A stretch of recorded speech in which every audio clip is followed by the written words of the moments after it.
Welcome to స్వెన్ టాటాబ్లో. ఇదైతే మేము బయటకు వచ్చాం గైస్. మా మామ పెళ్ళి ఉందని, మా మామ పెళ్ళి సొంత మామ గైస్. మనం పెళ్ళికి వెళ్తున్నాం గైస్. ఇక్కడ రాత్రి 12కి వెళ్దాం అనుకుంటే 4 అయిపోయింది గైస్. 4:30 అవును గైస్. ఇప్పుడు ఎట్లా వెళ్ళాలి అర్థం కావట్లేదని ఇక్కడ ఆకలి అవుతుందని పొద్దున అయింది గైస్. పొద్దున టైం వచ్చేసి 11:28 అవుతుంది గైస్. ఆకలి అవుతుందని మేము 10:30కి అయితే వచ్చినాం గైస్. వచ్చేలోపు ఇక్కడ ప్లేస్ ఎత్తికేసరికి 11:20 అయిపోయింది గైస్. అందుకే గైస్ ఇక్కడైతే ఒక దగ్గర ఆపి అయితే వంట చేసుకున్నాం గైస్. మా మామ వెళ్ళి ఒక 3 వెహికల్స్ తీసుకొచ్చాం గైస్. Car, auto, trolley.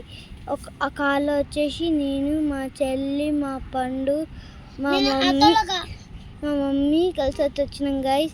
ఆటోలో వచ్చేసి మా పండు, మా పిన్ని, మా వైశాఖ కలిసి అయితే వచ్చినాం గైస్.